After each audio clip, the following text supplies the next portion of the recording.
জুনাইদ যখন আওলাদে রাসূলের কথা শুনছে রে, যখন নবী বংশের কথা জুনাইদের কানে লাগছে, জুনাইদ চোখের পানিগুলো টাস করে জমিনের মধ্যে ছেড়ে দিছে। ডাক দেখো, আল্লাহ আমি তো জীবনে কোনোদিন নবীরে দেখি নাই। নবী বংশের মানুষ অনাহারে আছে, সৈয়দ বংশের মানুষ অনাহারে আছে। আমি জুনাইদ, ও আমার আল্লাহ, আমি জুনাইদ যদি আজকে জয় লাভ করি, নবী বংশের মানুষের আমি পরাজয় করাবো। আমি জুনাইদ যদি জয় লাভ করি, নবী বংশের মানুষেরা অনাহারে আছে আল্লাহ, আমার নবী বংশের মানুষেরা না খেয়ে আছে আল্লাহ, আমি জুনাইদ কিভাবে জবাব দিব আল্লাহ তোমার দরবারে? আরে আমি জুনাইদ এখন কি করবো রব্বে কারীম?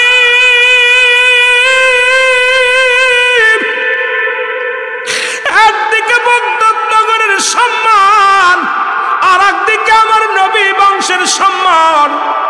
রব্বে কারীম রে, ও যুবক, আর সেই নবীর ভালোবাসে রে, যে নবী লাগবে কবরে, নবী লাগবে মিজানে, নবী লাগবে ফুলসিরাতে, নবী লাগবে ইয়াউমাল কিয়ামতের ময়দানে।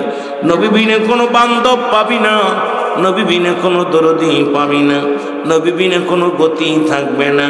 সেই নবীর পক্ষে থাকা লাগবে কি লাগবে না? আর একটু জোরে জোরে চিল্লায় বলেন, লাগবে কি লাগবে না? জুনাইদের সামনে আসবে আশিকে রাসূল, গায়ের মধ্যে বল নাই, দাড়িওয়ালা টুপিওয়ালার গায়ের মধ্যে বল নাই। জুনাইদকে দেখিয়া থরথর করে কাঁপন শুরু করেছে।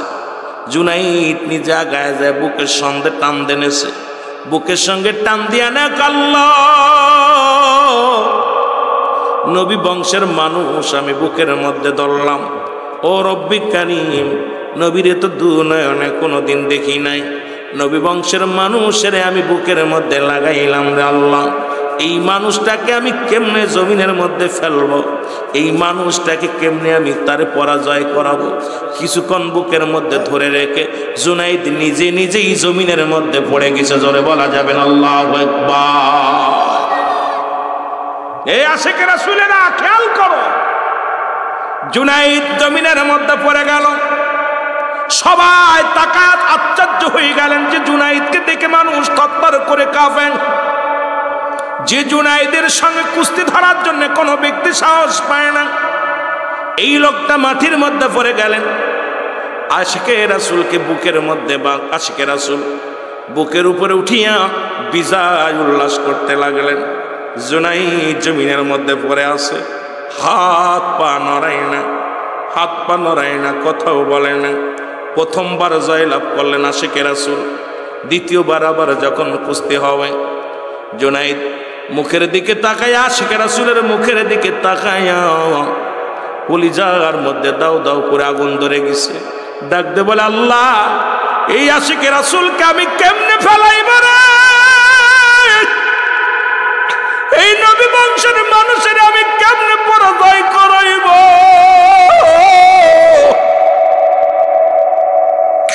আমি জুনাইদ একদিকে বাগদাদ নগরের ইজ্জত, এদিকে আমার মায়া আর নবীর ইজ্জতের চাদর ধরে আমি জুনাইদকে এমনি টান দিব রে আল্লাহ। দ্বিতীয়বার আবার জুনাইদ, এ মুসলমান কুস্তিবীর জুনাইদ, আশিকে রাসূলের বুকের মধ্যে নিলেন, কিছুক্ষণ ধরে রাখলেন।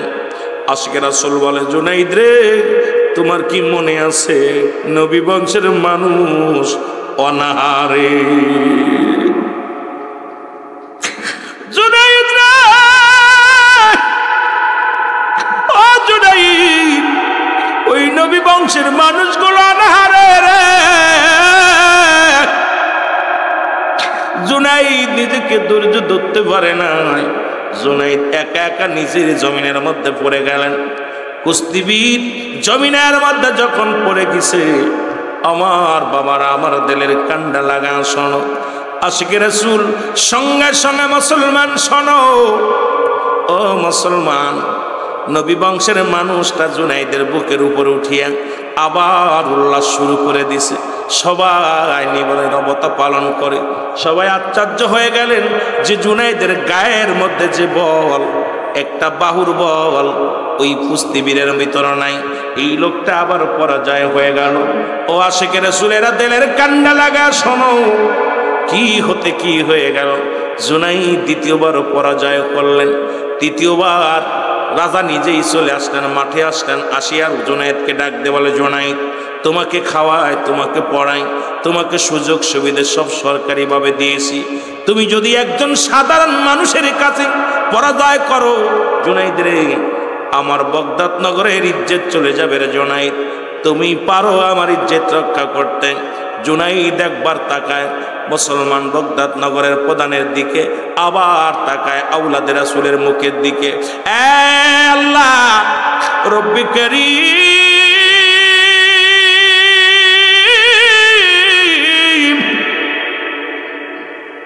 রব্বি কারীম রে তুমি বলে দাও আমি এখন কি করব। রব্বি কারীম যিনি দেশের প্রধান তিনি তো এই ময়দানে হাজির। ও আমার রব্বে কারীম, ওদিকে আওলাদের রাসূল সামনে আমার, আমি যদি আওলাদের রাসূলকে জমিনের মধ্যে ফেলে দিই, আল্লাহ জবাব দিব কি আমার মদিনাওয়ালার কাছে? আমি জবাব দিব কি? আমার নবী কষ্ট পাবে রে। আমার নবী বংশের মানুষ, আজকে তার সঙ্গে কুস্তি ধরতে যদি তারে মাটির মধ্যে ফেলে দিই, জমিনের মধ্যে ফেলে দিই, আমার নবী যখন জিগাইবে, জুনাইদ রে আমার বংশের মানুষকে তুমি পরাজয় করাইছো। আর সেই নবীর আলে বায়তদেরকে কারবালার ময়দানে কেমনে হত্যা করলো রে? ওই ইয়াজিদের গোষ্ঠীর দেলে কোনো দয়া নাই, কোনো মায়া নাই। ওই কারবালার প্রান্তে যেদিন হুসাইন ডাকতে বলেছিল মুহাম্মাদ,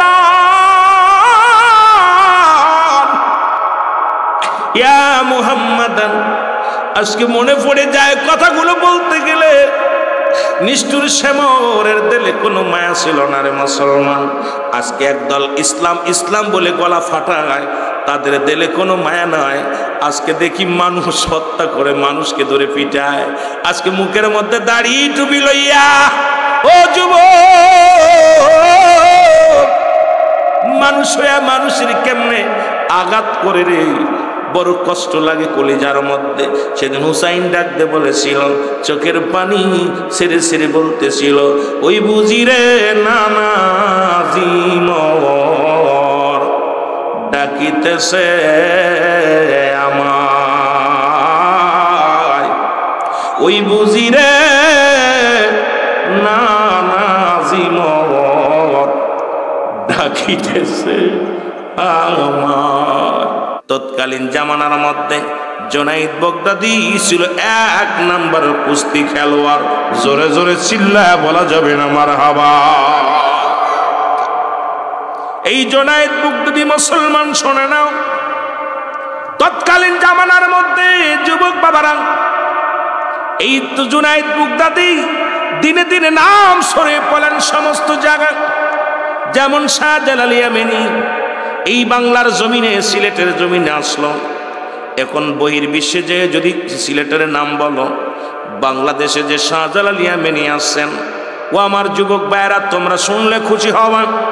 এই সিলেটের জমিনে মদিনার মাটি আছে, যে মাটি নিয়ে শাহজালাল ইয়ামানি উনি মক্কা মদিনায় গেলেন, রাসূলুল্লাহর দিদারত করে, রাসূলুল্লাহর সঙ্গে দিদার করে, এরপরে ইয়ামেন হইয়া এই বাংলার জমিনে, সিলেটের জমিনে আসলেন। একজন নয়, দুজন নয়, 360 জন আউলিয়া একত্রিত হয়ে আগমন করলেন, যাদের প্রশংসা না করে আমরা পারি না। আপনারা যদিও বাবার আপনারা মানেন না, কয় গোয়ালির দৌড়ের ঘাস মানুষে খায় না। একটা কথা মনে রাখবেন বাবা, সিলেটের শাহজালাল যদি নাই তো এই দাড়ি টুপি আপনার মাথায় থাকতো না। টুপিগুলো কার জন্য ব্যবহার করেন?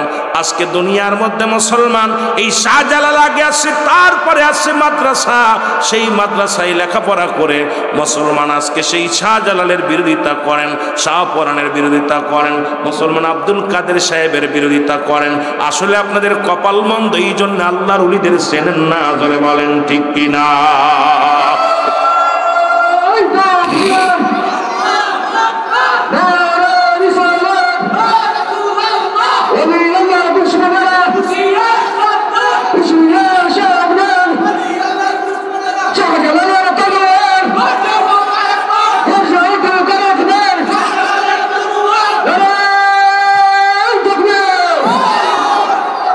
আমার ভাইয়েরা, আমার বন্ধুরা, আমার আমি জুনায়েদ বাগদাদীর পিছনে যাই, একটু কথা আমি আপনাদের স্মরণ করা দিয়ে যাই। ও সিলেট বিভাগের মানুষ, একটু জানার দরকার, বুঝার দরকার। আমাদের এখন পাঠ্য বইয়ের মধ্যে শাহজালালের জীবনী যদি থাকতো তাহলে আমরা অনেক কিছু অর্জন করতে পারতাম। আমরা ছোট্টবেলা রহমাতুল আলামিনের বাল্য জীবনের পাঠ্য বইয়ের মধ্যে পড়েছি, হযরত উমরে ফারুকের জীবনী পড়েছি, হযরত আলী রাদিয়াল্লাহু তাআলা জীবনী পড়েছি, হযরত আবু বকর সিদ্দিক রাদিয়াল্লাহু তাআলা জীবনী পড়েছি, আল্লাহর ওলিদের জীবনী পড়েছি। এখন পাঠ্য বইয়ের মধ্যে ঢুকায়া দিছে কেমনে বানর থেকে মানুষ হয়, কেমনে সমগামী করা যায়। তার কারণ আর বুঝতে বাকি নাই, আমাদেরকে গোমরাহি করার জন্য সবচেয়ে বেশি ষড়যন্ত্র হলো শিক্ষাঙ্গনে শুরু করেছে। জোরে বলেন ঠিক কিনা? আর এর মধ্যে একটা কারণ আছে, আগে বুঝতে হবে। ফিরাউন যখন মিশরের প্রধানমন্ত্রী, ফিরাউন যখন মিশরের অধিপতি, ওই মিশরের যিনি প্রধান হয় তাকে ফিরাউন বলা হতো, নাম তার মুসলমান নমরুদ। এই যখন মুসলমান শুনে নাও, উনি যখন ওখানের প্রধানমন্ত্রী, সর্বপ্রথম মুসলমান তার পার্সোনাল উজির ছিল কাবুল। কাবুল বলে, ভাই যদি চিরস্থায়ীভাবে ক্ষমতা ঠেকায় রাখতে হয়, এক নম্বরে শিক্ষাঙ্গ বন্ধ করতে হবে, মানুষকে আগে মূর্খ বানাইতে হবে। মানুষকে যদি গুমরাহি বানাইতে পারো, মূর্খ বানাইতে পারো, চিরস্থায়ী ক্ষমতা ঠেকায় রাখা যাবে। এই জন্য ক্ষমতা ঠেকানোর জন্য এক নম্বরেই হলো শিক্ষাঙ্গনটা ধ্বংস করার দরকার। আজকে আমার বাংলাদেশের একই অবস্থা দেখছি বাবা। প্রথম এই দেশে যারা এই ক্ষমতায় আসছে সর্বপ্রথম শিক্ষাঙ্গনে হাত দিছে, কারণ আমার সন্তানদেরকে মূর্খ বানানোর জন্য, এই সন্তানদেরকে আজকে খারাপ পথে ফিরানোর, খারাপ পথে ঢুকানোর জন্য যেগুলো ষড়যন্ত্র দরকার ছিল সবগুলো তারা করে ফেলেছে। জোরে জোরে চিল্লায় বলা যাবে না ঠিক কিনা? কাবুসকে একদিন ডাক দে বলে, হুজুর যদি আপনি চিরস্থায়ীভাবে ক্ষমতা ধরে রাখতে হয় তাহলে আগে স্কুল কলেজের ভিতরে বন্ধ করে দিতে হবে, স্কুল কলেজ চালানো যাবে না। মানুষ যত শিক্ষিত হবে তত আপনার পিছে লাগবে। যদিও বাংলাদেশ শিক্ষা ক্ষেত্রে বড় উন্নতি দেখাইছে, পৃথিবীর ডিজিটাল। আজকে আগের যুগের মানুষ 8 পাস আর আমাদের এখন মাস্টার্স কমপ্লিট। যেরকম ঠিক কিনা? আগের যুগের 5 পাস, যারা আমার মুরব্বী বাবারা আছে যারা 5 পাস করছে তাদের কাছে আমরা কিচ্ছু না। যেটা বলেন ঠিক কিনা? আবার এখনকার প্রজন্ম ছেলেরা বলতে পারে, হুজুর আপনি রং করছেন। না, আপনার বাবা যেটুকু লেখাপড়া করছে, আপনার বাবার কাছে বসলে দেখবেন আপনার বাবার জ্ঞানের কাছে আপনার কোনো জ্ঞান নেই, আপনার জ্ঞান অযথা। কারণ হলো আমাদের মাথার ভিতরে এমন কিছু ঢুকায় দিছে, শুধু এর মধ্যে খালি শরীর প্রতি আকর্ষণ, দেশের প্রতি, আপনার মধ্যে সম্পদের প্রতি আকর্ষণ, মানুষ কেমন নোংরা হয় এগুলো ঢুকায় দিছে আমাদের মাথার ভিতরে। জোরে বলেন ঠিক কিনা? এ আমার ভাইরা, আমার বন্ধুরা, আমার যে কথা বলতেছিলাম, আজকে যারা শাহজালালের দিকে নজর দেন, আব্দুল কাদেরের দিকে নজর দেন, তাদের জন্য একটা কথা আমি বলে যাই, শুনে নেন। এই শাহজালাল ইয়ামানি যখন এই সিলেটের জমিনে আসলো, গোরগোবিন্দ ঘোষণা করে দিল, যুবকরা শুনে নাও, তোমাদের জানার দরকার, বাচ্চারা জানার দরকার, কারণ তোমাদের তো এখন পাঠ্য বইয়ে পাবা না, আর তোমাদের সেই সময় নাই যে একজন ওলি আল্লাহদের জীবনী পড়বা। এখন তোমরা শুধু ফেসবুক নিয়ে ব্যস্ত, কার্টুন নিয়ে ব্যস্ত, টিকটক নিয়ে ব্যস্ত। আমি অনুরোধ করবো, বাবারে একটা ওলির জীবনী পড়, দেখবি তোর জীবনটা পরিবর্তন হয়ে যাবে। এই আব্দুল কাদেরের যদি জীবনীটা পড়ো, একজন মুরব্বীর কাছে বসে শোনো, দেখবা তোমার পরিবর্তন হওয়ার জন্য ওনার আদর্শ, ওনার মতই যথেষ্ট হয়ে যাবে। জোরে বলেন ঠিক কিনা? কিন্তু এগুলো ভাববে কে? আছে খালি দেখেন কোনভাবে ফ্রি গেম বাইরে করা যায়। আস্তে ছোট্ট বালকেরা দিলের কান্ডা লাগায় শোনো, গোরগোবিন্দ ঘোষণা করে দিল, সিলেটের জমিনে কোনো দাড়িওয়ালা ঢুকবে না, কোনো টুপিওয়ালা ঢুকবে না। ভালো করে শুনো, যারা টুপি মাথায় দিছো, দাঁড়িয়ে আছে তাদের, এই যে দাড়ি মুবারক আর টুপি, এ সিলেটবাসী বলে যায় তোমাদেরকে, তোমাদের চোখ বন্ধ করে রাখছে, আমরা হায়ারি বক্তাইয়া সেই ওলি আল্লাহদের বিরোধিতা করে কথা বলে চলে যাও। সাহস কত বড়! সে যত বড় মায়ের পুত্র, সিলেটের জমিনে আসলে গলা নামিয়ে কথা বলতে হবে। এদেশে অসংখ্য আল্লাহর ওলি শুয়ে আছে, জোরে বলেন ঠিক কিনা? এই শাহজালাল যখন ধরবে, শাহপরান ধরবে, আব্দুল কাদের সাহেব যখন ধরবে, ছাড় পাবি না। একটু বুঝতে হবে। শাহজালাল ইয়ামানি যখন 360 জন আউলিয়া নিয়ে আসলেন, গরু গোবিন্দ ঘোষণা করে দিল নৌপথ বন্ধ, বিমান পথ বন্ধ, সব রাস্তাঘাট বন্ধ করে দিল। আল্লাহু আকবার। আরো জোরে।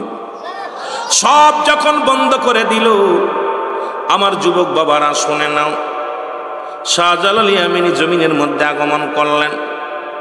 নৌকালা মাঝিবন বাড়ি যে ঘুমাইলেন, সমস্ত গাড়ির ড্রাইভাররা গাড়ি বন্ধ করে দিলেন। নৌপথ বন্ধ, বিমান পথ বন্ধ, আকাশ পথ বন্ধ। আল্লাহ রাব্বুল আলামিন ইয়ামেন থেকে 360 জন আউলিয়া নিয়ে পাঠাইলেন কোথায়? ও মুসলমান, কাশ্মীর ঘুরাইয়া ভারতবর্ষের মধ্যে দিয়া এই সিলেটের জমি, যেখানে ছিল বিশাল পাহাড়, যেখানে ছিল বিশাল বন জঙ্গল, যেখানে ছিল মুসলমান বড় বড় বাঘ ভাল্লুক, ভয়ঙ্কর অবস্থা, সেখানে আল্লাহ রাব্বুল আলামিন আল্লাহর ওলিকে আনলেন কেমন ভাবে? একটু বোঝার দরকার। জ্ঞান খাটায়া শোনেন বাবা, একটু ব্রেন দিয়া শোনেন, দিলের কান্ডা দিয়া শোনেন, কাজে লাগবে যুবক বাবারা। শোনো, শাহজালাল ইয়ামানি এসে যখন সুরমা নদীর কিনারায় বসলেন, যখন কিনারায় দেখে নৌকা নাই, এপারে বয়ে আসে, নৌকা নাই, যাবে কেমনে, পার হবে কেমনে? রব্বে কারিম ওলিদের কাছে আসে এলহাম, নবীদের কাছে আসে ওহী। এলহামের মাধ্যমে শাহজালাল ইয়ামানি 2 রাকাত নামাজ আদায় করলেন। নামাজ আদায় করিয়া নিজের জায়নামাজ মুবারক এই জমিনের মধ্যে ফেলাইয়া দিলেন, পানির ভিতরে, সুরমা নদীর ভিতরে ফেলাইয়া, একজন নয়, দুজন নয়, 360 জন আউলিয়া পার হলেন সুরমা নদী জায়নামাজে বড় করে। জোরে বলেন মারহাবা। যেখানে জাহাজ ডুবে যায়, বড় বড় স্টিমার ডুবে যায়, কিছুদিন আগে দৌলতদিয়া ঘাটে ফেরি পর্যন্ত ডুবা গেছে। আর আল্লাহর ওলি শাহজালাল ইয়ামানির জায়নামাজে ভর করে 360 জন আউলিয়া পার হয়েছে। জোরে বলা যাবে না মারহাবা? একটু আস্তে কইবেন না জোরে কইবেন? আমি বলতেছি না আপনারা তারে মানেন, তবে তাদের বিরোধিতা করবেন না। এই জন্য দোহাই দিয়ে যে আপনাদেরকে, যে বাবা আপনাকে জন্ম দিল, যে মা আপনাকে গর্বে রাখলো, সেই মা বাবার সঙ্গে দুশ্মনী করেন না। আজকে সিলেটের জমিনে যারা ইসলাম চিনলেন, ইসলাম বুঝলেন, সেই আল্লাহর ওলিদের অবদান অস্বীকার না করলেও তবে তাদের বিরোধিতা কেউ করেন না। জোরে বলেন ঠিক কিনা? ও যুবক, দিলের কান্ডা লাগা শোনো, ইতিহাস থেকে শিক্ষা নাও। আপনারা জানেন গৌরগোবিন্দ শুধু কেমন একটা নিষ্ঠুর পাষণ্ড লোক ছিল, যেখানে আজান হতো না সিলেটের জমিনে, দাড়িওয়ালা টুপিওয়ালা দেখলেই জবাই করা হতো, তাদের হত্যা করা হতো। সেই জমিনে আজকে অসংখ্য মুসলমান, শুধু তাই নয়, বুরহানুদ্দিন নাম শুনেছেন, তার কলিজার একটা সন্তান হলো, ছেলে সন্তান হলো, আকিকা করলেন, সুন্নাতে আকিকা, সুন্নাতে রাসূল। সন্তান ভূমিষ্ঠ হওয়ার পর এই সন্তানের জন্য আকিকা করলেন। আকিকা করলেন গরু কোরবানি করে। এর সিলেটবাসী শোনো, আজকেও তোমরা গরুর গোস্ত দিয়ে খানা খাওয়াইছো, আজকে গরুর কথা শোনো, একটু শুনলে সবচেয়ে বেশি খুশি হবা। এইবার বুরহানুদ্দিন যখন তার ছেলের জন্য আকিকা করলেন, আকিকা করে গরুর চামড়া, গরুর শিং, গরুর নাড়ি ভুড়ি সব পুঁতে রাখবেন মাটির নিচে। এটা কুকুর এবং কাকে ঠুকায় উঠাইলেন, ফেলাইবে একটা কান নিয়ে ফেলাইলেন গৌরগোবিন্দর বাড়ির সামনে। আর গৌরগোবিন্দ যখন দেখলো, মুসলমান শুনে নাও, এই গরু আমাদের মাকে জবাই করছে কে রে? এরে মুসলমান শুনে নাও, আজকে যতই বলো, মুসলমানদের কোনোদিন অমুসলিমেরা বন্ধু হয় নাই। অমুসলিমেরা দিনে দিনে ওই অতীত থেকে রাসূলের জামানা থেকে শুরু করে, ওই আদম থেকে শুরু করে যত মুসলিম আছে প্রত্যেকেই মুসলমানকে কখনো বন্ধু ভাবতে পারে নাই। রাসূলের কদমে যেও সালাম দিত, আসসালামু আলাইকা, আপনার মৃত্যু হোক। নবীরে বিরোধিতা করতেন, নবীর অন্য মানুষ মনে করতো নবীরে সালাম দেয় না। রে বাজান না, শুনে নাও শুনে নাও, আজকে তাদের মন্দির পাহারা দাও আর আল্লাহর ওলিদের মাজার ভাঙ্গ, সবচেয়ে কষ্ট বুকের ভিতরে লাগে। জোরে বলেন ঠিক কিনা? যুবকেরা, কোথায় আজকে শাহপরানের মাজারের দিকে নজর দিস, আব্দুল কাদেরের মাজারের দিকে নজর দিস, তোদের কলিজা কত। কিন্তু যারা তোদেরকে চিরশত্রু তাদের মন্দির পাহারা দিস। যুবক, দিলের কান্ডা লাগা শুনে নাও। আমার বাবারা বুরানুদ্দিনের ছেলেটার জন্য আকিকা করলেন। গরু গোবিন্দ সকালবেলা গমতি কুড়ি দেখে গরুর মাথা বা গরুর চামড়া, আমাদের মারে জবাই করলো কে রে? পাগল হয়ে গেল বছর গরু গোবিন্দ। উজিরে খবর নাও, এই সিলেটের জমিনে কোথায় গরু জবাই করলো খোঁজ নাও। খবর নিতে নিতে পাইল কোথায় বুরানুদ্দিনের কলিজার টুকরা সন্তান। আমার বাচ্চারা শুনে নে বাবা, আজকে তাদের বিরোধিতা করিস। এবার শাহজালাল মুসলমান বুরানুদ্দিনের বাড়ি পর্যন্ত আসলো, খবর নিল। খবর পৌঁছে গেল গরগোবিন্দর কাছে, হুজুর বুরানুদ্দিন তার ছেলের জন্য আকিকা করেছে, গরু কুরবানি করে, গরু জবাই করে। বুরানো মুসলমান গরগোবিন্দ সৈন্যদেরকে নিয়ে বাড়ি ঢুকলেন। কলিজার টুকরো সন্তানকে কোল থেকে টান দে, বুরানুদ্দিনের হাতের থেকে নিয়ে টান দিয়ে জমিনের মধ্যে ফেলাইয়া খোলা তরবারি দিয়া জবাই করে দিছে। জোরে বলো আল্লাহু আকবার। ও যুবক,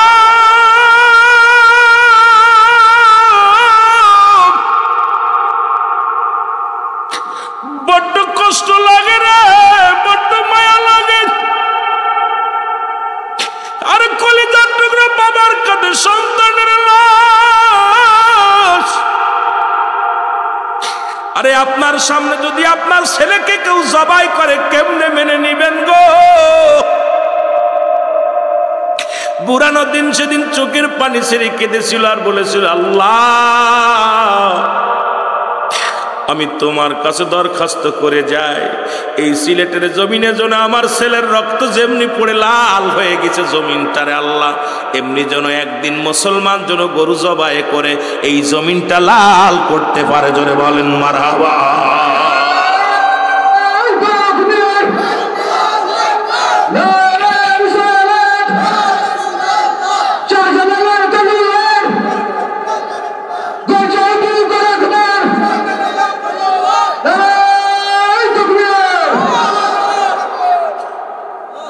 ছেলেরা, আজকে হাজার হাজার গরু জবাই হয়। আজকে সিলেটে যেমন বাংলাদেশের লন্ডন, দ্বিতীয় লন্ডন হচ্ছে সিলেট জেলা, সিলেট বিভাগ, হাজার হাজার গরু জবাই হয়। কিন্তু সেই কলিজার টুকরা সন্তানের বিনিময়ে আজকে গরু জবাই হয়। ওদিন জুম্মার নামাজ পড়ে শাহজালাল ইয়ামানি আর বুরানুদ্দিন চোখের পানি ফেলে বলেছিল, আল্লাহ আমি সন্তানের বিচার চাই না, সন্তানকে জবাই করেছে গরগোবিন্দ, আমার দুঃখ নাই, কিন্তু এমন একটা দিন তুমি দেখায়ও সিলেটের অলিগলির মধ্যে যেন গরু কুরবানি হয়। সুবহানাল্লাহ বলেন না? আজকে সেই গরুর গোস্ত দিয়ে গোস্ত খায়া, আজকে সেই গোস্ত খাইতেছস আর আল্লাহর ওলিদের মাজারে যে আক্রমণ করতেছিস। তোদের কি কলিজার মধ্যে? এই জন্য জীবনী পড়তে বলি, একটু জীবনী পড়তে বলি তোদেরকে। সন্তান হারানোর বিনিময়ে গরুর গোস্ত খাচ্ছিস তোরা। আজকে কলিজার টুকরা সন্তানকে হাত থেকে ছিনিয়ে নিয়ে জবাই করে দিয়েছিল। আজকে তোরা সেই সিলেট বিভাগের মানুষ, তোমাদের সামনে যখন মাজারের দিকে কেউ আঙ্গুল তোলে, আরে গায়ে এক চুল রক্ত থাকতে কখনো তাকে ক্ষমা করা সম্ভব নয়। জোরে বলেন ঠিক কিনা? আর একটু জোরে বলেন ঠিক কিনা? এই জন্য ইতিহাস জানতে হবে, আমাদের ইতিহাস জানতে হবে। এগুলো আমাদের জানতে দেবে না এই যারা শিক্ষামন্ত্রী। যে এই দেখলাম আমার জন্মের পর থেকে যতগুলো শিক্ষামন্ত্রী আসছে সব নাস্তিক। এই নাস্তিকগুলো বইয়ের ভিতর থেকে সমস্ত আদর্শ উঠায় ফেলছে। সমস্ত রূপকথাগুলো, কেমনে পুরুষ থেকে নারী হয়, কেমনে বানর থেকে মানুষ হয়, কেমনে সমগামী করা যায়। ক্লাস 8-এর বই, ক্লাস 3-এর বইয়ের মধ্যে সমগামী পড়ায়। ক্লাস 4-এর বইয়ের মধ্যে কেমনে প্রেম প্রীতি করা যায়, কেমনে সমগামী করা যায়। এগুলো যখন লেখা হয় আমার বাচ্চারা কি শিখবে? এই বাচ্চাদের মেধা অলিদের মুখী সব উঠায় দিছে। এই বাংলাদেশ যতদিন নাম থাকবে এই দেশ বাংলাদেশ অলি আল্লাহদের দেশ। জোরে বলেন ঠিক কিনা? ইতিহাস পড়ে মোরা জানলাম অলিগণ এনেছে ইসলাম। বলেন অলিগণ এনেছে। যদি বলেন ইতিহাস পড়ে মোরা বুঝলাম অলিগণ এনেছে ইসলাম। বলেন অলিগণ এনেছে। অলিদের বিপক্ষে যারা আছে তাদের রাগ হচ্ছে শরীরে, কিন্তু আমি তোদের আব্বা তোদের পায়ে ধরি। আমি ছোট মানুষ হলেও একটু অলি আল্লাহদের জীবনী পড়ে দেখো যে বাংলাদেশ ইসলাম কারা আনছে। এই সিলেটের জমিনে কে আনছে? ওই যে নাসিরউদ্দিন সিপাহসালার পাশে আজকে আব্দুল কাদের সাহেবের অবদান অস্বীকার করতে পারবি না। আমাদের আসলে গুমরাহি করে ফেলেছে, এমনভাবে গুমরাহি করেছে ওলি আল্লাহদের কথা শুনলেই মজক নড়ে যায়। মনে করি এটা কি, এটা মনে হয় কোন হালুয়া। এ আমার ভাইয়েরা, আমার বন্ধুরা, আমার গভীর মনোযোগ, ওই যে গভীর মনোযোগ। আল্লাহ রাব্বুল আমিন এ মুসলমান দিলের কান্ডা লাগা শোনো। বুখারীর হাদিস থেকে, বুখারী শরীফের হাদিস, যদি কোনো ব্যক্তি আল্লাহর ওলিদের বিরোধিতা করে রব্বুল আলামিন তার বিরুদ্ধে জিহাদ ঘোষণা করে। জোরে বলেন আল্লাহু আকবার। আর একটু জোরে জোরে চিল্লায়া বলা যাবে না আল্লাহু আকবার। ও তারে মাটিতেও খায় না, জমেও সই না, নবীর প্রেমিক যে জনা। তারে মাটিতেও খায় না, জমেও সই না, নবীর প্রেমিক যে জনা। জোরে বলেন তারে মাটিতেও খায় না, জমেও সই না, নবীর প্রেমিক যে জনা। হাদিসের ঘোষণা কামেল পীর মরে না, কানার তালা হাদিস কুরআন পড়ে না। এর কামেল পীর যা জানে মরণ নাই জগতে। বলেন কামেল পীর যা জানে মরণ নাই জগতে। দেখো না হাদিস কুরআন খুঁজিয়া, তারে মাটিতেও খায় না, জমেও সই না, নবীর প্রেমিক যে জনা। তারে মাটিতেও খায় না, জমেও। এ দুনিয়ার মুসলমান দিলের কান্ডা লাগা শুনে নাও যুবক।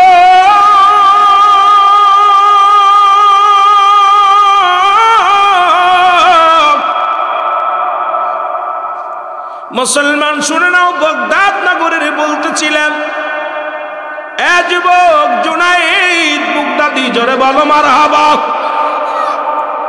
উনি একবার যুদ্ধের সমস্ত রাজ্যের প্রধান, যিনি ছিলেন তৎকালীন জামানায়, যিনি প্রধানমন্ত্রী, জুনাইদ বাগদাদিকে আজ থেকে তোমাকে আমি রাজ দরবারে চাকরি দিলাম, এখান থেকে যুদ্ধ কর, এখান থেকে তুমি কুস্তি খেলবা, রাজ দরবার থেকে তোমার সব খরচপাতি গ্রহণ করা হবে, কোষাগার থেকে সব দেয়া হবে।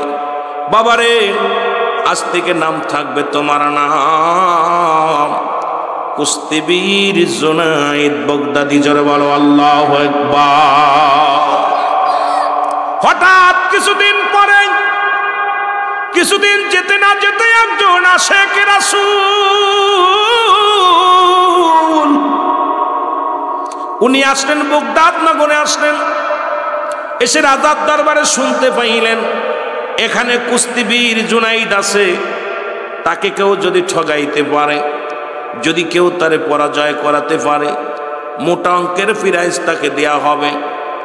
উনি দেখে চিন্তা করলেন, আরে আমি যাব কুস্তি ধরব, জুনাইদ বাগদাদির সঙ্গে কুস্তি ধরব। এই কথা শুনিয়ে রাজ দরবারে চলে আসলেন।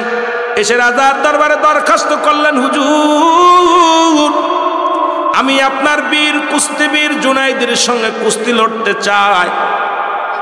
লোকটার দিকে তাকায় দেখে গায়ের মধ্যে কোনো গোশ নাই, আছে কিছু দাড়ি, একটা টুপি মাথায়, কিছু দাড়ি, একটা পাঞ্জাবি গায়ের মধ্যে। এই লোকটা সে জুনাইদের সঙ্গে কুস্তি ধরার জন্য। বাবারে তুমি কি জুনাইদের নাম শুনেছো? বলে শুনছি। তারে কি দেখছো? কয় না। কয়ের সঙ্গে কুস্তি ধরবে গোটা আরব রাজ্যের মধ্যে নাই, এই রাজ্যের মধ্যে নাই, পৃথিবীর মধ্যে নাই। বগদাদ নগরের মধ্যে এত বড় সাহসালা, এত বড় গায়ে বল, এত বড় কুস্তিবীর আর দ্বিতীয় কেউ নাই। উনি বললেন আমি ধরব কুস্তি তার সঙ্গে। ও যুবক, এবার কুস্তির দিন পড়া হলো, আগামী দিন কুস্তি হবে। যদি জুনায়েদকে কেউ ঠকাইতে পারে অনেক মূল্যের পুরস্কার তাকে দেয়া হবে। এই কথা শুনিয়ে আশিকে রাসূল রওনা হয়ে গেলেন, এসে কুস্তির ময়দানে হাজির হয়ে গেলেন। সব মানুষ খুব আগ্রহ করে গেলেন যে জুনায়েদের সঙ্গে কুস্তি ধরবে, এমন বীর কোনো দেখি নাই, এমন কোন বীরের নজরও আমাদের পড়ে নাই, এমন কোন বীরের নামও শুনি নাই। কই থেকে? মদিনা থেকে এক বীর আসছে জুনায়েদের সঙ্গে কুস্তি ধরার জন্য। হাজার হাজার মানুষ দেখার জন্য আসছে। এবার কুস্তির ময়দানে হাজার হাজার মানুষ, জুনায়েদ আসছে। যখন আসে দাঁড়াইছে ওই আশিকে রাসূল, উনিও গুটি গুটি পায়ে আগায় আসছে। এসে যখন কুস্তি ধরবে জুনায়েদ ডাকতে বলে, বাবা তুমি মরার জন্য আসছো নি?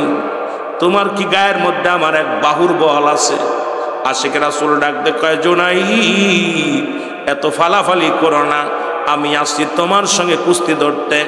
ধরা হোক কে জয় কে পরাজয়, তারপরে বোঝা যাবে। জুনায়েদ একটু বসে দাঁড়াই রইলেন পাশে। মুসলমান নেফরি আসলেন, যিনি নেফারি আসলেন, দাঁড়াইলেন মাঠের মধ্যে। জুনায়েদ ডাক দে জুনায়েদকে।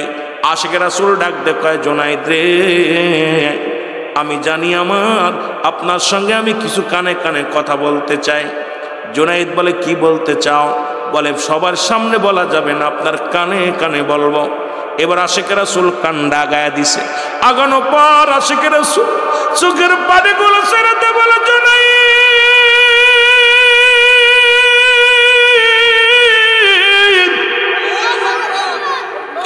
জুনায়েদ রে, আমার সমস্ত দেহের মধ্যে যে শক্তি আছে তোমার এক বাহুর মধ্যে তার বেশি শক্তি রে জুনায়েদ।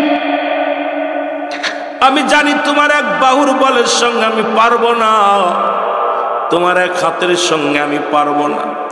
আমি এসেছি জুনায়েদ রে, আমি মক্কা মদিনা থেকে এসেছি। ও জুনায়েদ শুনে নাও, আমার নবীর আহলে নবীর বংশরা, সৈয়দ গোষ্ঠীর কিছু মানুষ, ও আশিকে রাসূলেরা শুনে নাও, আমার নবীর দলের কিছু মানুষ, আমার নবীর মুসলমান শুনে নাও, আমার নবী বংশের কিছু মানুষ, সৈয়দ বংশের কিছু মানুষ অনাহারে আছে রে জুনায়েদ। ওই অনাহারেকে খাবার দেওয়ার জন্য আমি জুনায়েদ এসেছি তোমার সঙ্গে কুস্তি ধরতে রে জুনায়েদ। একমাত্র তুমি পারো নবী বংশের মুখে খাবার দিতে রে জুনায়েদ। জুনায়েদ রে, আমি এসেছিলাম বগদাদ নগরে বাদশার কাছ থেকে কিছু সাহায্য নিব, কিন্তু নবী বংশের মানুষের মুখ ছোট হয়ে যাবে, তাদের মাথা নত হয়ে যাবে। এই কারণে আমি বাদশার কাছে সাহায্য চাই নাই। তোমার সঙ্গে কুস্তি ধরে যদি জয় লাভ করি রে জুনায়েদ, এই টাকাগুলো, এই সম্পদগুলো নিয়ে আমি নবী বংশের মানুষের মুখে খাবার দিব। তুমি পারো একমাত্র নবী বংশের ইজ্জত রক্ষা করতে, তুমি পারো একমাত্র নবী বংশের মুখে হাত দিতে। জোরে বলো মারহাবা। আমার দয়াল নবী বিহনে আপন বলতে কেহ নাই জগতে, বলে না আপন বলতে, একটু জোরে জোরে বলেন আমার আপন বলতে।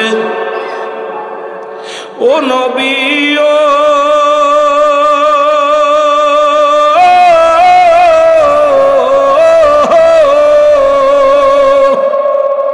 মদিনাতে আসেন গো আপনি, আমায় এতিম বানায়া,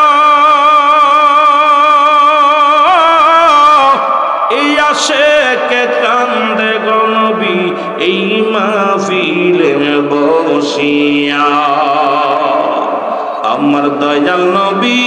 বিহনে আমার মায়ার নবী বিহনে আপন বলতে কেহ নাই জগতে বলেন আপন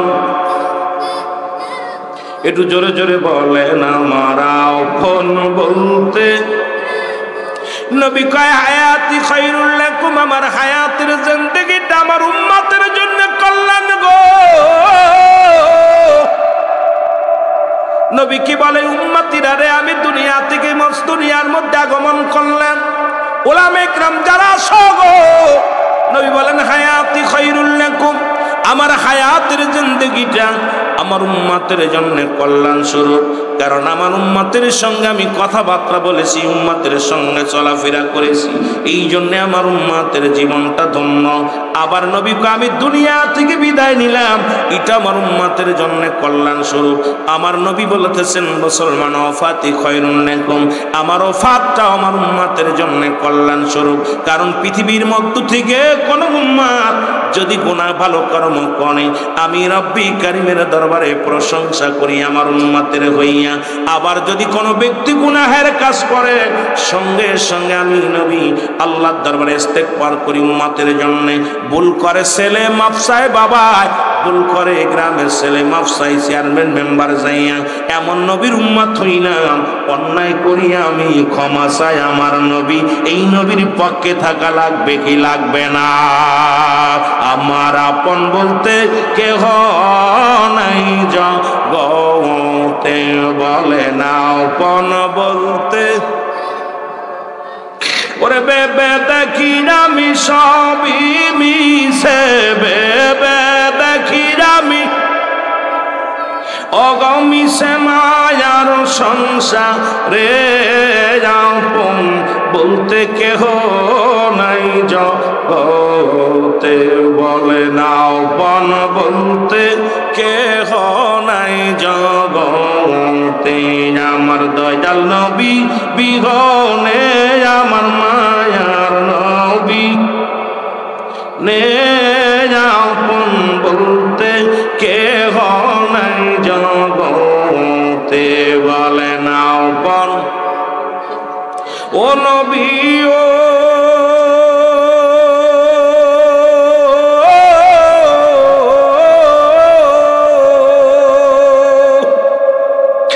কঠিন মিজান যেদিন হইবে খাড়া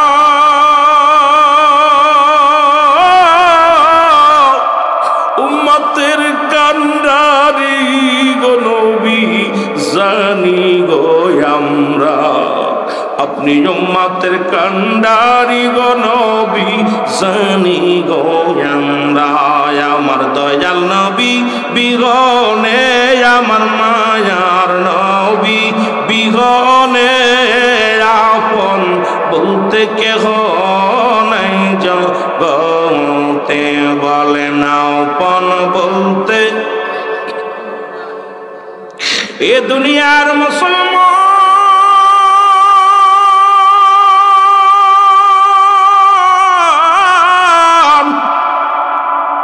জিকির 4 ভাগে বিভক্ত তিরমিজি শরীফের ও মুসলমান দ্বিতীয় খণ্ড 175 নম্বর পৃষ্ঠা এতদিন জিকির করেছেন আল্লাহ আল্লাহর জিকির না এই জিকিরটার নাম হলো ইসমে জাতের জিকির যেটা একটু আগে করলেন আল্লাহ আল্লাহ আল্লাহ মুসলমান কুরআন হাদিস যতগুলো গবেষণা করবেন কিতাবের ভাষায় জিকিরটার নাম হলো মুসলমান ইসমে জাতের জিকির জোরে জোরে চিল্লায় বলা যাবে না সুবহানাল্লাহ বাইহাকি শুআইবুল ঈমানের প্রথম খণ্ড 337 338 নম্বর পৃষ্ঠা কিতাবের নাম লিখবেন পৃষ্ঠা গুনবেন না পাইলে ধরবেন মুসলমান শোনো যেহেতু আমরা সুন্নিরা যখন জিকির করি অনেক মানুষ এটা নিয়ে আবার তরিকাপন্থী ভাইয়েরা যারা জিকির করে এটা নিয়ে অনেকেই গবেষণা করে অনেকেই এটাকে বন্ড বলে অনেকেই জিকির যখন করে এদেরকে পাগল বলে অনেকেই বন্ড বলে অনেকেই প্রতারক বলে মুসলমান শুনে নেন এতদিন জিকির করেছেন কালেমার জিকির না না কোথাও কোনো কিতাবের মধ্যে কালেমার জিকির পাবেন না এই জিকিরটার নাম হলো নাফি জাতের জিকির লা ইলাহা ইল্লাল্লাহ মুহাম্মাদুর রাসূলুল্লাহ সাল্লাল্লাহু আলাইহি ওয়াসাল্লাম। জোরে জোরে চিল্লায় বলেন মারহাবা। এ মুসলমান, কানজুলুল মানের প্রথম খণ্ড আগে লিখে নেন, যারা তরিকাপন্থী আছেন লিখে নেন কিতাবের নাম, জিকিরের নাম। কারণ প্রতিদিন রুহুল আমিন আসবে না, প্রতিদিন আলেম উলামা আসবে না। যেটা করবেন সেটার পিছনে দলিল থাকা লাগবে। আমার বাবারা, আমার গভীর মনোযোগ। কানজুলুল মানের প্রথম খণ্ড 200 মুসলমান 14 নম্বর পৃষ্ঠা। আমি যে কিতাবের নাম বলি, কিতাব লেখেন, আর আমি যে পৃষ্ঠার নাম বলি যদি না পান এসে ধরবেন, ওপেন ভয়ের কোনো কারণ নাই। আপনি জিকির করেছেন তওবার জিকির, কোনো কিতাবে দ্বারা তওবার জিকির নাই। এই জিকিরটার নাম হলো কুওয়াতের জিকির, লা হাওলা ওয়ালা কুওয়াতা ইল্লা বিল্লাহ। জোরে বলেন মারহাবা। ইবনে মাজার মধ্যে 4 নম্বর জিকির সুবহানাল্লাহ আলহামদুলিল্লাহ লা ইলাহা। আরো জোরে বলেন সুবহানাল্লাহ আলহামদুলিল্লাহ লা ইলাহা। এই দুনিয়ার মুসলমান,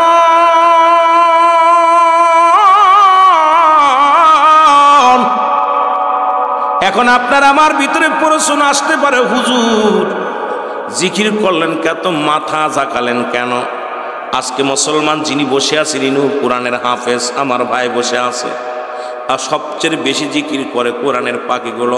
বিসমিল্লাহির রহমানির রহিম, ইন্নাল্লাযীনা ক্বালু রাব্বুনাল্লাহু সুম্মা ইসতাকামু তাতানাজ্জালুল মালাঈকাতু আল্লাহ। আরে বাবা, সবচাইতে বেশি জিকির করে কোরআনের পাখিগুলো। আমরা জিকির করতে গেলে বলি আল্লাহ আল্লাহ, এটা দেখে কিছু বেঈমান মুনাফিকরা বলে ওই দেখ মাথা কোটে উকুর উকুর করে। সবচেয়ে বেশি জিকির করে যারা কোরআনের পাখিগুলো। জোরে বলেন ঠিক কিনা? আর একটু জোরে জোরে চিল্লায় বলা যাবেন আল্লাহু আকবার। কষ্ট হয়নি আপনাদের? কষ্ট হয়? জোরে বলেন কষ্ট হয় কিনা? সবচেয়ে বেশি জিকির করে কোরআনের পাখিগুলো, কারণ সব সময় পাছা ডলে আর জিকির করে এইভাবে গড়ে ঢুকে। বাবারে বাবা, জোরে করেন। আমরা তো আল্লাহ আল্লাহ সুবহানাল্লাহ আলহামদুলিল্লাহ লা ইলাহা। এখন কইতে পারেন হুজুর এটাও মানলাম, এটাও না মেনে নিলাম, কিন্তু আপনারা জিকিরের সময় সামা গান কোন দলিলে আছে? ও যুবক, যদি দলিল না থাকে সুন্নিরা সেটা পালন করে না, কারণ গায়েবী কোনো আওয়াজ সুন্নিরা এইগুলো মুসলমান তোমাদের মতো মন গোড়া, তোমাদের অমুক গুরু বলছে, অমুক জনই বলছে, এইটা সুন্নিরা বলে না। মুসলমান শুনে নাও, রাসূলের দরবারে 2 জন সাহাবী ছিল যারা রাসূলকে নাচ শোনাতেন। জোরে জোরে বলেন আল্লাহু আকবার। ও মুসলমান শুনে নাও, রাসূলের দরবারে 2 জন সাহাবী ছিল যারা সদা সর্বদাই আমার নবীকে কবিতা আবৃত্তি করে শোনাইতেন, গজল শোনাইতেন, নাচ শোনাতেন। আমরা কিছু গজল গাই, তার তালে তালে আল্লাহ আল্লাহ জিকির জারি করি। মুসলমান, আমরা কোনো মানুষের নামে জিকির করি না, জিকির করি রব্বে কারিমের। জোরে বলেন ঠিক কিনা? মুনাফিক চিনার উপায় হলো যখন জিকির করবে তখন কি করবে? অলসিতা করবে, গাফিলতি করবে। আর যখন নামাজ দাঁড়াবে তখন অলসতা করবে। নামাজে দাঁড়াইলে মুনাফিক চিনা যায়, দেখবেন এক পায়ে দাঁড়াবে, হাত পা খাজাইবে, গলায় খুশখুশি করবে। আর জিকির যখন করবে এই মুনাফিকগুলো জিকিরের সময় তাকায় তাকায় দেখবে আর ভণ্ডামি করবে। আল্লাহ জিকির করতে যায় যাদের মন চায় না, আল্লাহ জিকির করতে যারা ধোঁকাবাজি করে, এদের মতো মুনাফিক আর দুনিয়ার মধ্যে কেউ নাই। জোরে বলেন ঠিক কিনা? জোরে জোরে চিল্লায় বলা যাবেন আল্লাহু আকবার। এখন সমস্ত মাখলুকাতি কার জিকির করে? আল্লাহর। জোরে বলেন কার? আর একটু জোরে চিল্লায় বলেন কার? ও যুবক, একমাত্র মানুষ এবং গাছ জিকির করে আল্লাহর, নোয়া জিকির করে আল্লাহ। একমাত্র গাছ এবং মানুষ মাথা নোয়া জিকির করে আল্লাহ। জোরে জোরে চিল্লায় বলা যাবে না মারহাবা। একটু মহব্বতের সঙ্গে জিকির করেন সুবহানাল্লাহ আলহামদুলিল্লাহ, লা ইলাহা ইল্লাল্লাহু মুহাম্মাদুর রাসূলুল্লাহ। এই দুনিয়ার মুসলমান শুনে নাও, নবীর প্রেমিকেরা গো দিলের কান্ডা লাগা শুনে নাও। আজকে আমি কোরআনুল কারীম থেকে ছোট্ট একটা সূরা তেলাওয়াত করলাম।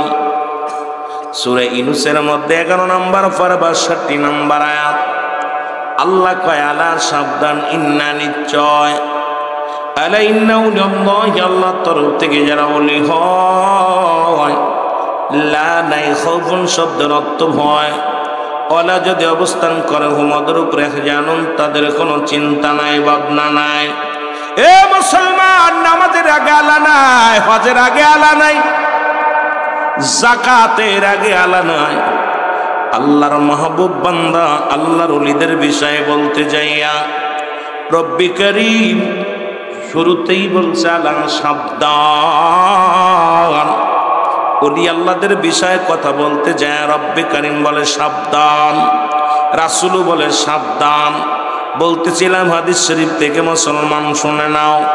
মেরকাত শরে মেরকাতের 10ম খণ্ড 722 নম্বর পৃষ্ঠা, তাফসীরুল বায়ান 5ম খণ্ড 524 নম্বর পৃষ্ঠা। রাসূল বলে আলা সাবধান। ওদিকে আল্লাহ কয় আলা, রাসূলও কয় আলা। এই পৃথিবীর মধ্যে বাংলার জমিনে অসংখ্য আল্লাহর ওলিরা শুয়ে আছে, যাদের বিষয়ে কথা বলতে গেলে একটু হিসাব করে বলা লাগবে। জোরে বলেন ঠিক কিনা? এর দুইটা দেশ, একটা দেশ হলো সোনার মদিনা, আর একটা দেশ হলো সোনার বাংলা। এক দেশে অসংখ্য নবী আগমন করেছে, আর একটা দেশের মধ্যে অসংখ্য আল্লাহর ওলিরা আগমন করেছে। তার মধ্যে আজকের যিনি আল্লাহর ওলি, ও মুসলমান শুনে নাও, গভীর মনোযোগ দিলের কান্ডা লাগায় শুনে নাও। তার মধ্যে একজন আল্লাহর ওলি মাওলানা হাফেজ আব্দুল কাদের সাহেব, মুসলমান শুনে নাও। তিনিও একজন আল্লাহর মাহবুব বান্দা ছিলেন, মুসলমান শুনে নাও। যারা যার স্মরণে আজকে মাহফিল কানা করো, যাদের মৃত্যু নাই, যারা কবরের মধ্যে, তারা রওজা পাকের মধ্যে আরো বেশি বেশি আমল করার সুযোগ আল্লাহ দান করে। জোরে বলেন ঠিক কিনা? আর একটু জোরে জোরে চিল্লায় বলা যাবেন না মারহাবা। ও তার মাটিতেও খায় না, জমেও সই না, নবীর প্রেমিক যে জনা